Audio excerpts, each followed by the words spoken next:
नमस्कार. आजच्या भागामध्ये तुमच्या सगळ्यांचं स्वागत. सगळ्यांना नारळी पौर्णिमेच्या, संस्कृत दिनाच्या आणि रक्षाबंधनाच्या हार्दिक शुभेच्छा. सिंगल चाइल्डच्या जगात रक्षाबंधन हे शीर्षक ऐकून विचारात पडलात ना? पण खरंच याचा विचार करायला हवा. बघा, आज मार्केट राख्यांनी फुलून गेलेलं आपल्याला दिसतं, हो की नाही? राखीसाठीच्या स्पेशल गिफ्ट्सनी सुद्धा दुकानं अशी ओसंडून वाहत असतात. आता रक्षाबंधन म्हणजे भावा बहिणींची भेट, बहिणीने केलेलं औक्षण, बांधलेली राखी, भावाने दिलेली भेट आणि ती सगळ्यात महत्वाची. आणि अर्थातच या सगळ्याचे फोटो, रील्स, सोशल मीडियावरच्या शुभेच्छा हे सगळं आलंच, नाही का? पण विचार करून बघा, भावा बहिणींच्या नात्याचा एक अदृश्य स्नेहबंध बांधला गेलेला असतो, तो बालपणातच. एकाच घरात वाढताना, एकाच खाऊसाठी भांडताना, एकमेकांच्या खोड्या काढताना, आईकडे एकमेकांच्या तक्रारी करताना आणि 5 मिनिटांनी पुन्हा एकत्र खेळताना. म्हणून यंदाच्या रक्षाबंधनाच्या निमित्ताने मला एका वेगळ्याच गोष्टीचा शोध घ्यावासा वाटला. भावंडांचं ते बालपण आजही तसंच आहे का? आणि हा प्रश्न मला पडला तो मराठीतल्या 100हून अधिक वर्षांपूर्वीच्या 2 कविता वाचताना. दोन्ही कवितांचं नाव काय आहे? माझी ताई. आणि विशेष म्हणजे या कविता आपल्या बहिणीच्या आठवणीने हळवे झालेले 2 भाऊ लिहितात. एक आहेत ना वा टिळक म्हणजे नारायण वामन टिळक आणि दुसरे एकनाथ पांडुरंग रेंदाळकर. भावंड असणं म्हणजे केवळ एका नात्याचं नाव नाहीये ना, एकमेकांसोबत वाढण्याचा तो अनुभव आहे. आणि नेमका हाच अनुभव मला या 2 जुन्या कवितांमध्ये सापडला. नारायण वामन टिळकांची कविता पाहूया. अनेकांना ही कविता आठवतही असेल. कविता वाचताना पहिली गंमत जाणवते ती म्हणजे कवीला आपल्या ताईसाठी योग्य उपमाच सापडत नाही. फूल, नक्षत्र, रत्न, पाखरू, जगातल्या एकाहून एक सुंदर गोष्टी आठवतात, पण लगेच कवीला वाटतं नाही, यापैकी एकही उपमा माझ्या ताईला पूर्णपणे लागू पडत नाही. आणि म्हणून ते म्हणतात, ताई तू फूल गडे माझे, ताई तू फूल गडे माझे, ताई तू नक्षत्रची माझे, ताई तू रत्न गडे माझे, ताई तू पाखरू गे माझे, या सर्वांहून गोड गोड गे शील रूप तुझे. यांची उपमा नच साजे. या सुंदर गोष्टींच्या उपमा तुला का साजणार नाही याचं कारणही कवी सांगतो. फूल हे हसते तू हससी, परितव अर्थ किती हासी. काय फुलाच्या मृदू पाकळ्या दावीतील मौजे, जसे हे ओठ गडे तुझे. तुझ्या सुंदर हसण्यापुढे फुलांचं फुलणं फिकं पडतं. नक्षत्रांशी तुझी तुलना करणं तर अगदी चूक. कारण ते म्हणतात, तू तर तेजस्वी करीसी, येईल जवळ तुझ्या त्यासी. तुझ्याजवळ येणारा सुद्धा आनंदी होतो, तू त्यालाही तुझं तेज देतेस. तू तर तेजस्वी करीसी, येईल जवळ तुझ्या त्यासी, नक्षत्रांचा गण चमके गे हा उसन्या तेजे, निराळे वैभव तव तेजे. आणि रत्नांविषयी काय बोलू? रत्ने चमचम चम करीती, परिती कठीण किती असती. साठविलेले तेज किती ते, वाढत नाही जे, वाढते तेज गडे तुझे.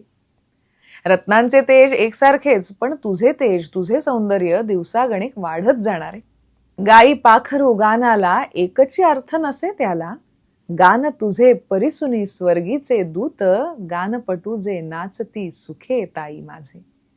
ताई तू फूल गडे माझे, ताई तू फूल गडे माझे. किती गोड कविता आहे आणि निरागस उत्कट प्रेम आहे बहिणीवरचं. मला यात जाणवलेली एक अजून महत्वाची बाब सांगू. बहिणीविषयी भाऊ इतका हळवा होऊ शकतो. पुरुषांचं भावविश्व व्यक्त करण्याबद्दल आजही आपण बोलतोच ना. पुरुष रडत नाहीत, भावना व्यक्त करत नाहीत, अशा कितीतरी कल्पना समाजाने पुरुषांवर लादल्या आहेत. पण 100-125 वर्षापूर्वीचा हा कवी आपल्या ताईकडे पाहतो आणि त्याला फूल, नक्षत्र, रत्न, पाखरू काहीच पुरेसं वाटत नाही. किती मोकळेपणाने तो आपल्या बहिणीवरचं प्रेम सांगतो. जगासमोर कितीही खणखर असणाऱ्या पुरुषाच्या मनात बहिणीसाठी एक हळवा कोपरा कायम असतो. हाच तर महत्वाचा मुद्दा आहे ना.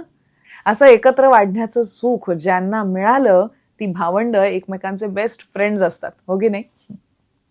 एकमेकांचे स्वभाव त्यांना इतके छान ठाऊक असतात. कुणाला दुधावरची साय आवडते, कुणाला पोह्यात शेंगदाणे आवडत नाहीत. अशा आवडी निवडींपासून एखाद्या गोष्टीची भीती वाटत असेल, एखादं स्वप्न असेल, इथपर्यंत सगळ्या गोष्टी आपल्याला ठाऊक असतात. भांडणं होतात, पण ती मिटणार याची खात्री असते. ही एक अशी सेफ स्पेस म्हणतो ना आपण ज्याला आजकाल, ती असते. अलीकडच्या काळात बहुतेक घरात एकच मूल असतं. नाही म्हणजे मित्रमैत्रिणी असतात, जवळ राहणारी इतर भावंड असतात, पण तरी ह्यात हे जुनं काहीतरी मिस होतंय का, निसटून तर जात नाहीये ना, अशी काळजी वाटते खरी. आणि याचं मुख्य कारण म्हणजे मुलांचं शाळा क्लासच्या टाइम टेबलमध्ये अडकलेलं त्यांचं आयुष्य. भावंड असली तरी त्यांचा सहवास मिळण्या इतकी उसंत निवांतपणा हा आजकालच्या मुलांकडे आहे का?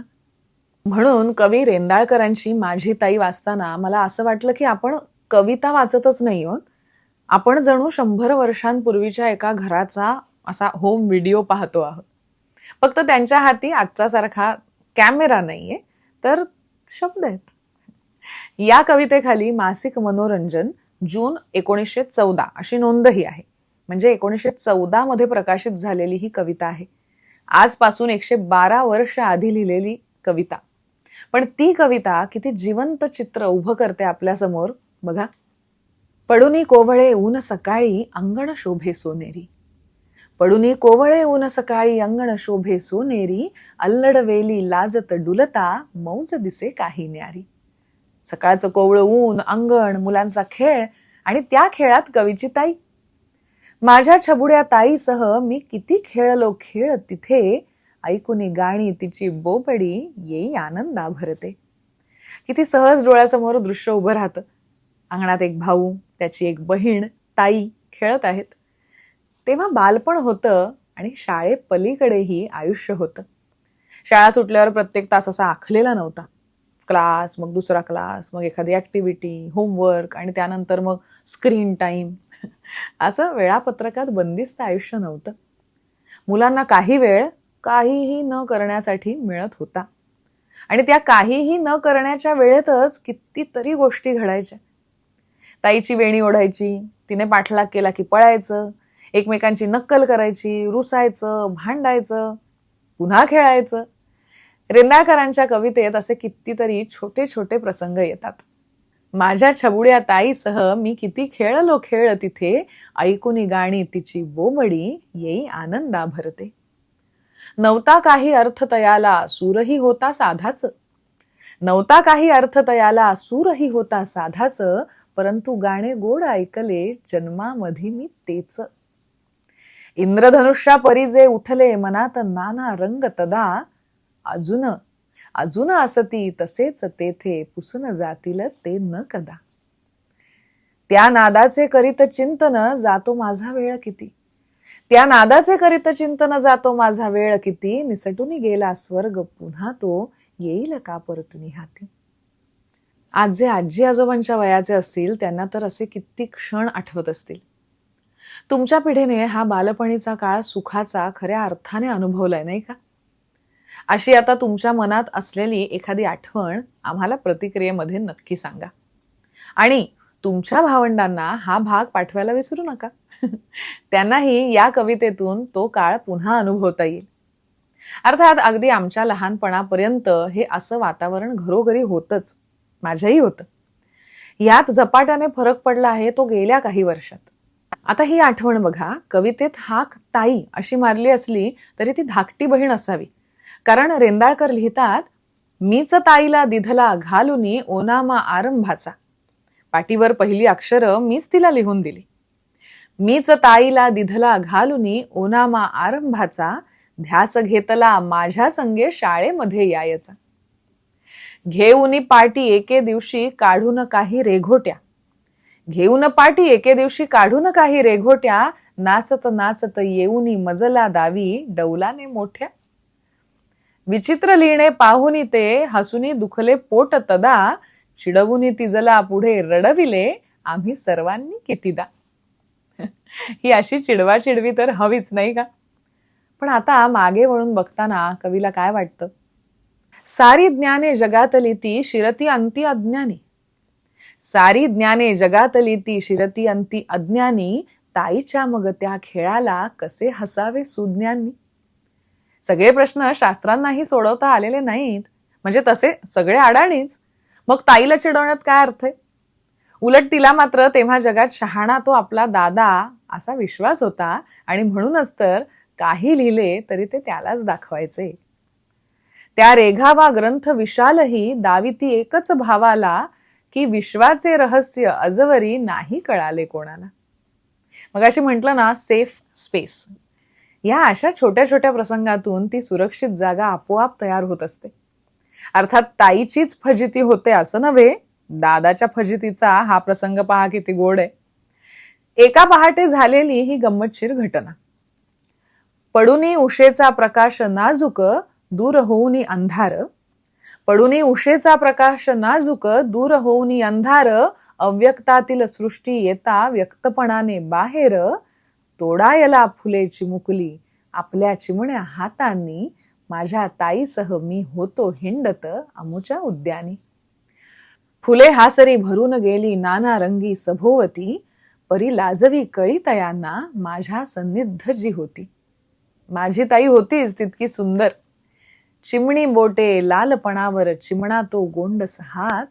होती नाचत इकडे तिकडे साऱ्या त्या फुलझाडात. कळी म्हणून तिची अंगुली चुकुनी एकदा मी धरली. कळी म्हणून तिची अंगुली चुकुनी एकदा मी धरिली. ओशाळा बहु झालो म्हणून ताई मग भारीच हसली. नुकत्या फुलल्या गुलाब कळी सम हसरे मुख ते ताईचे. ठसले आहे पूर्ण मनामधी पुसणे कदापि न जायचे. अशा किती आठवणी सांगू. खेळ ताईचे परोपरीचे गमतीचे ते आठवणी.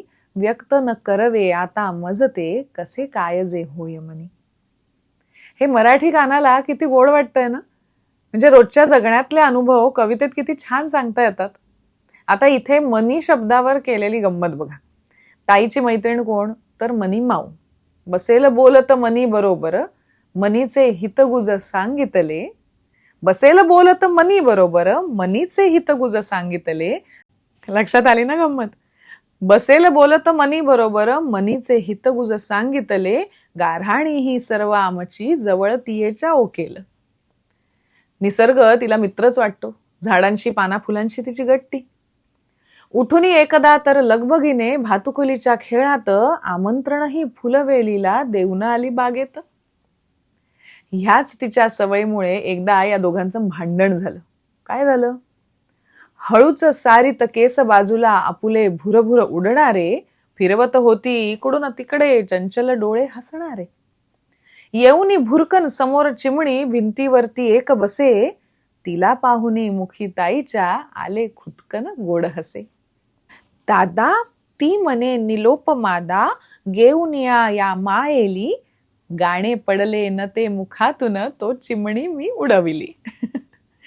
चिडून अगदी भरून डोळे वदे बघुनी ताई मजशी. दादीतल्या दा तुदी गट्टी फू, नको बोलू तू आमच्याशी. झालो फारच कष्टी केली आईनेही मध्यस्थी. परंतु नाही राग तियेचा मजवरचा झाला कमती. माझ्याशी हा तिचा अबोला सबंध घटका भर टिकला. स्वतःच नंतर येऊनी हसत बोलवी खेळायाला. भांडण आमुचे झाले असे पहिले आणि शेवटले. परंतु आता स्मृती त्याची व्याकुळ हृदयी किती चले. किती गोड भांडण आहे ना. तशी ही बरीच मोठी कविता आहे हा. अजून कितीतरी गोड प्रसंग ह्यात आहेत. पण मला वाटतं लहानपणीच्या आठवणींचं असंच होतं. त्या एकेकट्या येत नाहीतच, घोळक्याने अशाच येतात. रेंदाळकर लिहितात गोड हासरी फुले तोडुनी ठेवीत ताईच्या कानी. वनदेवी तू म्हणुनी कुतुके तिला पाहिले हासुनी. रूप तिचे ते उभे अजूनी तसेच डोळ्यांपुढे दिसे. वाहे अश्रू प्रवाह झरझर तिचे चिंतुनी गोड हसे. घालुनी हात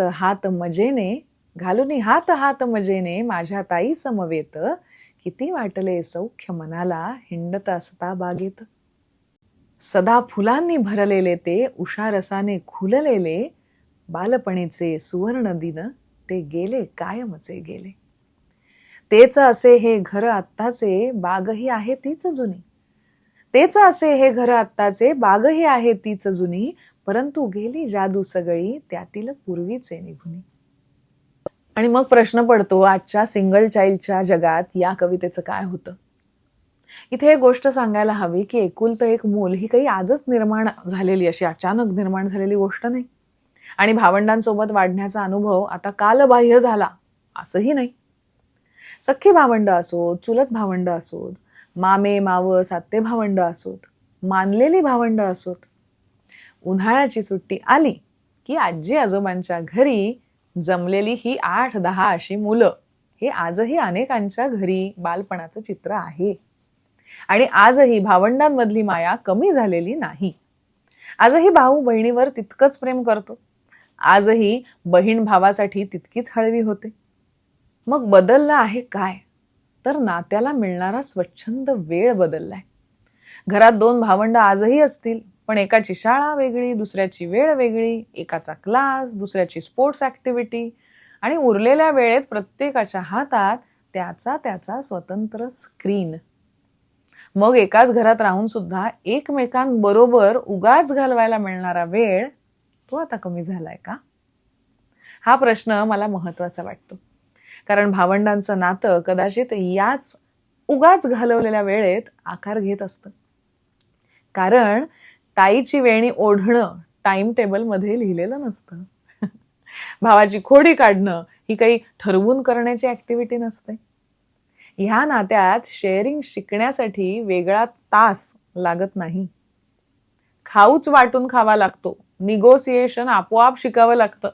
कारण खेळणं एक आणि दावेदार 2 असतात. आणि मग कॉन्फ्लिक्ट रेझोल्युशन. सकाळी ज्याच्याशी कडाक्याचं भांडण झालेलं असतं, दुपारी खेळायला तोच एकटा उपलब्ध असेल तर मग काय, मैत्री करावीच लागते. हो की नाही?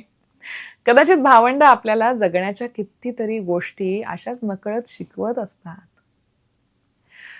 आणि आणखी एक गोष्ट, आपण मोठे होतो, मित्र बदलतात, शाळा मागे पडते, कॉलेज संपतं, नोकऱ्या बदलतात, शहरं बदलतात, आपली नवी नाती तयार होतात. पण तुमच्या बालपणातली अशी एक व्यक्ती असते जिला तुमचं तेव्हाचं रूप माहीत असतं, तुमचं भावंड. कदाचित म्हणूनच खूप दिवस भेट झाली नाही तरी भाऊ बहीण भेटले की काही क्षणात वय मागे फिरतं. 50 वर्षांचा भाऊ पुन्हा एकदा धाकटा होतो आणि 60 वर्षांची ताई पुन्हा एकदा त्याला दटावू लागते. म्हणून मला रेंदाळकरांची 1914 मधली कविता विशेषतः आज 60-70-80च्या घरात असलेल्या पिढीला ऐकवाविषयी वाटली. यंदाच्या रक्षाबंधनाला एक वेगळी गोष्ट करून पहा. हा भाग तुमच्या भावंडांना पाठवा. त्यांना विचारा त्यांना लहानपणीची कुठली गंमत आठवते. कारण राखीचा धागा वर्षातून आपण एकदा मनगटावर बांधतो, पण त्याची वीण घट्ट होत असते ती एकत्र घालवलेल्या वेळांमधून. चला मग यंदा बहिणीवरील प्रेम ताई तू फूल गडे माझे अशा मराठी काव्यात्म शुभेच्छा देत व्यक्त करूया. पुन्हा एकदा तुम्हाला सगळ्यांना शुभेच्छा देते आणि आजचा भाग इथेच थांबवते. हा आजचा भाग कसा वाटला हे आम्हाला प्रतिक्रियेमध्ये सांगा. आणि वेगवेगळे भाग बघण्यासाठी मधुरा वेलणकर साटम ही आमची YouTube वाहिनी, तिला पसंती द्या, तिचा प्रसार करा आणि तिचे सभासद व्हा. अर्थात लाईक, शेअर आणि सबस्क्राईब करा. म्हणजे तुमची आणि आमची सुद्धा अशी एक छान राखी बांधली जाईल. पुन्हा भेटूया पुढच्या भागामध्ये एका नव्या गोष्टीसह. धन्यवाद.